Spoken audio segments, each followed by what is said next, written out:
recordamos que hoy se cumplen 100 años del asesinato de Venustiano Carranza. Lo asesinan un día como hoy en Tlaxcalaltongo, Puebla, ahí por Gilo, por Gilotepec, en Puebla. Es un personaje muy importante, destacadísimo en el proceso histórico de nuestro país. Él, en efecto, es de origen de Coahuila, de Cuatro Ciénegas, Coahuila. Su padre tenían esa hacienda de Cuatro Ciénegas en Coahuila. Fue su padre liberal, luchó durante la Reforma y en el tiempo que se enfrentaron los mexicanos de aquel entonces a la intervención francesa. Él incluso protegió, ya cuando está Porfirio Díaz en el poder y empieza a perseguir a los lerdistas. Uno de los perseguidos era nada menos que el general Mariano Escobedo, el que triunfa en Querétaro, el que derrota y apresa a Maximiliano. Entonces, Mariano Escobedo era secretario, ministro de guerra de Sebastián Lerdo de Tejada, era parte de su gobierno y se van al exilio, los expulsa Porfirio Díaz, que llega a la presidencia con la bandera de la no reelección.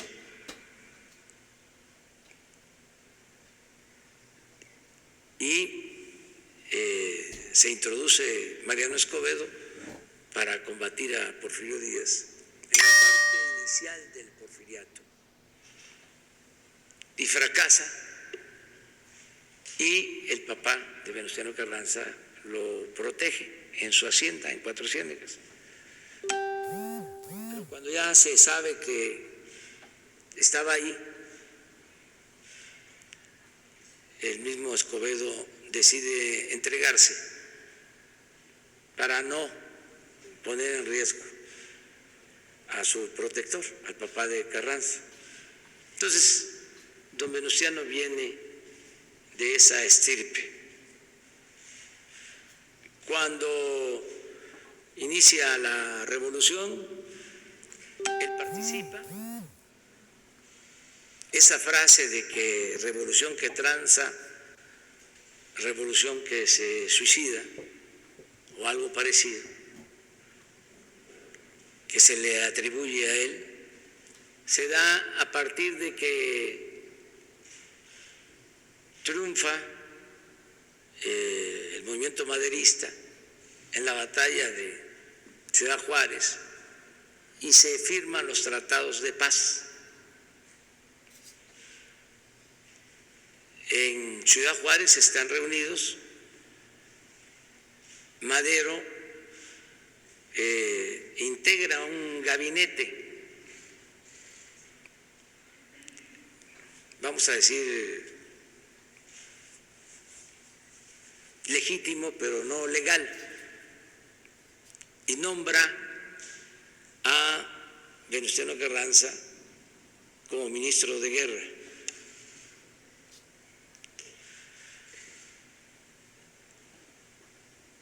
Como se firman los tratados de paz, ahí es donde Carranza da a conocer esa frase.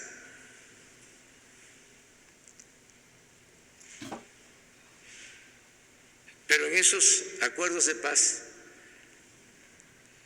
se llega a la decisión de la renuncia, de exigir la renuncia y la salida del país de Porfirio Díaz, que es cuando sale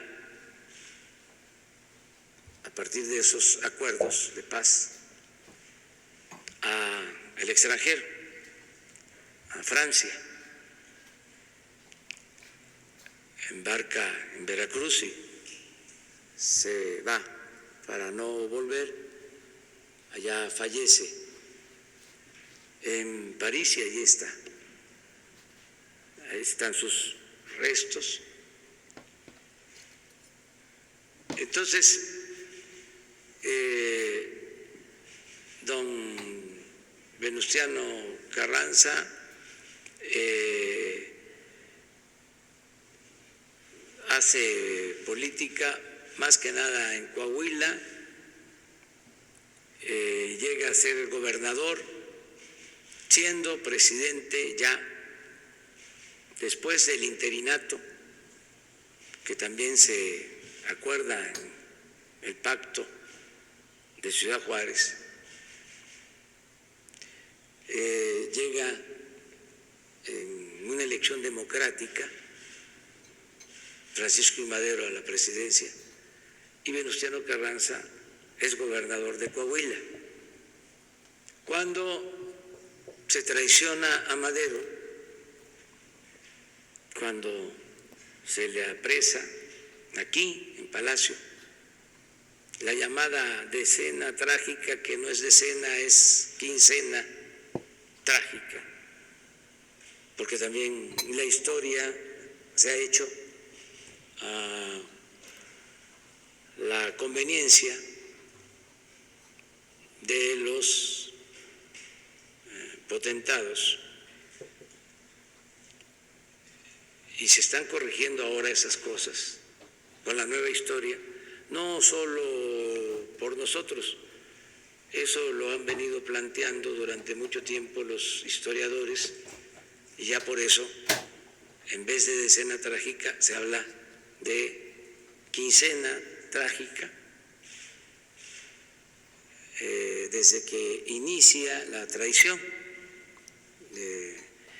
hasta que Huerta ordena el asesinato del presidente Madero y del vicepresidente Pino Suárez. Entonces, cuando se comete esa canallada, ese asesinato lamentable, que es de los momentos más tristes de la historia de México, que han habido otros, desde luego, desde que Cortés asesina a Cuauhtémoc, allá en Tabasco, por Tenosique, ya cerca de los límites con Guatemala. Así han habido otros, pero este asesinato también muy reprobable, porque se le quitó la vida a un hombre bueno, un idealista que quería establecer una auténtica democracia en el país. Entonces, cuando se dan estos hechos, ya ven que en la política, cuando no hay principios, también lo aclaro, los amigos suelen ser de mentira y los enemigos de verdad. Entonces, cuando se tienen cargos importantes, suele pasar de que llegan muchos amigos, pero a la hora de las definiciones son pocos o también muchos los que demuestran que son amigos, que son compañeros de lucha, que son aliados.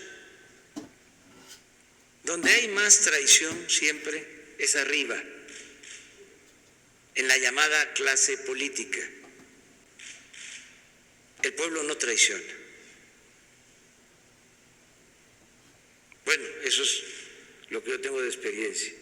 A mí quien me ha sacado a flote, quien me ha salvado siempre, ha sido el pueblo. Me han ayudado y han sido solidarios muchos de los que hemos luchado. Pero en momentos difíciles son pocos los de arriba que se definen. ¿Qué pasa cuando asesinan a Madero? De todos los gobernadores, de todos, además que habían entrado muchos por el triunfo revolucionario, impulsados por el movimiento maderista. Pues cuando asesinan a Madero se quedan callados. Y el único gobernador que se rebela es Venustiano Carranza. Al principio, luego Maytorena de Sonora. Pero hay casos de gobernadores maderistas que cuando les avisan del golpe, mandan telegramas reconociendo a Huerta. Ya ni les digo también los reconocimientos de embajadas y de otros países. Pero bueno, Carranza dice no, él llama a la Constitución del Ejército Revolucionario para enfrentar el ejército constitucionalista porque lucha por el restablecimiento del orden legal. Ahí surge el actual ejército. Y al mismo tiempo, en una de sus haciendas, Guadalupe, también en Coahuila, se reúnen revolucionarios que se suman al llamado que hace para enfrentar a Huerta. Y ahí en esa hacienda de Guadalupe se redacta el plan de Guadalupe y ahí está con él Lucio Blanco y ahí está jovencito Francisco J. Mújica y otros, y ahí se decide luchar para restablecer la legalidad. Y ahí empieza, yo diría, la etapa más violenta de la revolución, la lucha contra Huerta, hasta que se le expulsa también. Él no se va por Veracruz, se va por lo que antes se llamaba Pata. Llegan aquí a la Ciudad de México, están aquí en el Palacio, en el despacho presidencial. Esa es la foto de donde están sentados. Villa en la silla presidencial. Zapata no se quiso sentar en la silla presidencial porque sostuvo que estaba embrujada yo no sé si estaba embrujada o no. De todas maneras, antes de que yo llegara, la mandé a limpiar.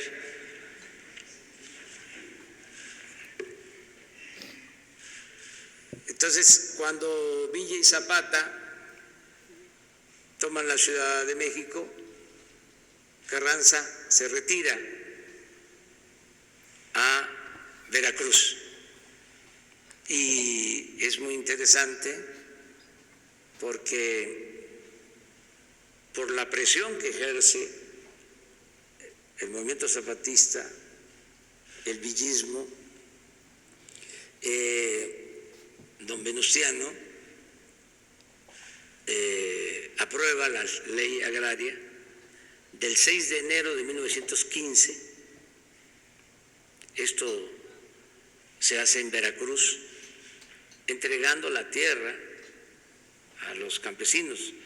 Es la ley para restituir las tierras a las comunidades indígenas, las tierras comunales que se les habían arrebatado durante el Porfiriato.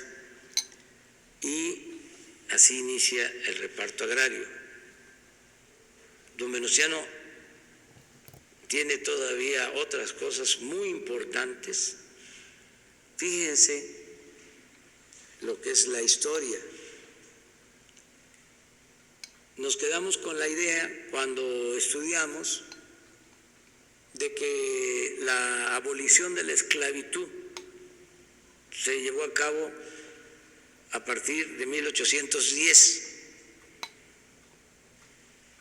porque en efecto Miguel Hidalgo declaró abolida la esclavitud, pero fue una declaratoria, una proclama. Desgraciadamente, la esclavitud se mantuvo casi en todo el siglo XIX y es abolida en los hechos hasta 1914, 1915, 100 años después, cuando el presidente Carranza expide leyes para la liberación de los peones de las haciendas, peones acasillados, que estaban esclavizados. Eso no hace mucho, estamos hablando de 1915, hace 100 años. ¿Qué pasaba entonces? Yo escuché, me tocó, algunos que vivieron muy jovencitos en esa época y les contaban sus padres que eran peones, que cuando llegaban los revolucionarios a las haciendas y les decían a los peones que ya eran libres, los peones, en vez de alegrarse, se ponían a llorar, porque no sabían qué era la libertad. En esas haciendas estaban enterrados sus tatarabuelos, sus bisabuelos, sus abuelos. Tuvo que pasar un tiempo para que esos peones libres actuaran como hombres libres. Fue un proceso. Por eso los que quieren que todo se dé así, de la noche a la mañana, en los procesos históricos, en los procesos sociales de transformación, no sucede como se piensa. Lleva tiempo. Eso sí, se va avanzando. Como ahora que estamos en un momento estelar de la historia por el nivel de conciencia ciudadana que se ha adquirido en México.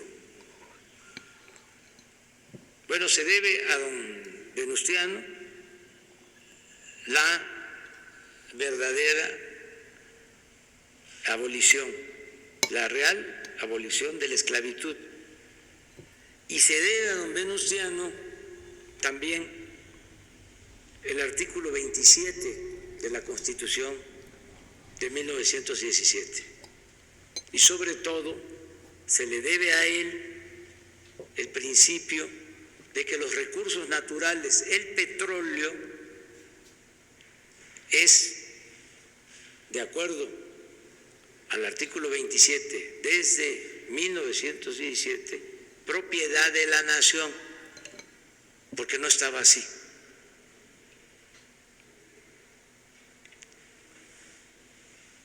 La mayor protesta cuando se aprueba la Constitución en Querétaro se da por ese artículo y en lo referente al principio de dominio de la nación sobre los bienes naturales y en particular sobre el petróleo.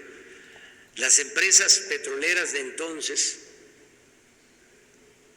las empresas extranjeras, protestaron, hubo protesta de los gobiernos, hubo protesta del gobierno estadounidense, del Departamento de Estado, y nunca aceptaron el artículo 27. Luego, por las mismas confrontaciones políticas, en un proceso electoral, él apoyaba a Bonilla, estaba muy fuerte el general Obregón,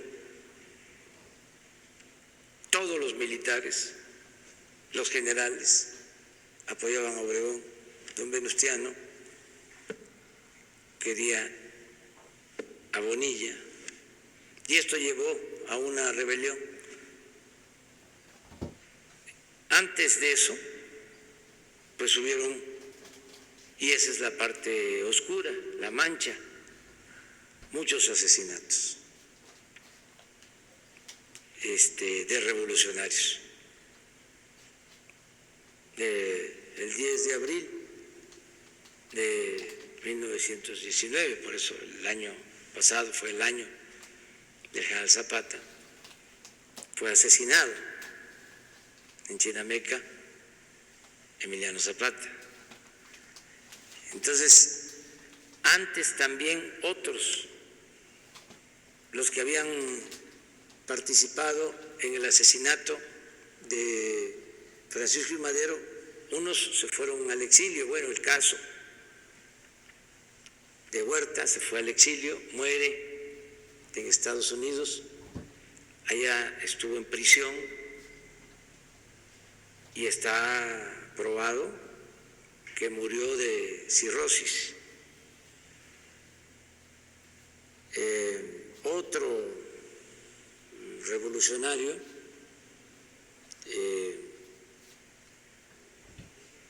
Orozco, que estuvo en la batalla de Ciudad Juárez, de Chihuahua, también fue asesinado, porque después de enfrentar Huerta a Orozco, porque Madero se entrega a los brazos de los militares, ya en la desesperación, cuando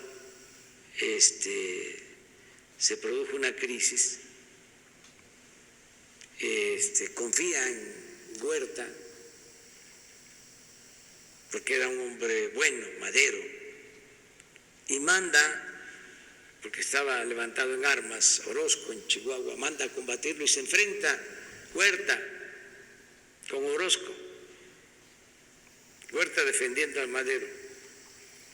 Luego que Huerta asesina a Madero, se alían Huerta y Orozco.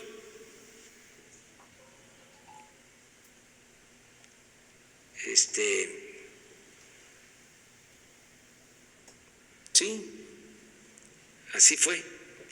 Entonces,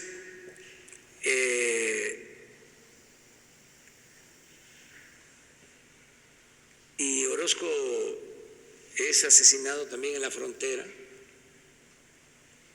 y así muchos. Blanquet, que también había participado en el asesinato de Madero, es también perseguido y lo asesinan en Veracruz. Incluso le cortan la cabeza y le exhiben durante el carrancismo. Y de ahí surge, fíjense, una frase de Francisco Bulnes, un historiador, un escritor muy conservador, muy porfirista, pero también muy inteligente, un energúmeno muy inteligente.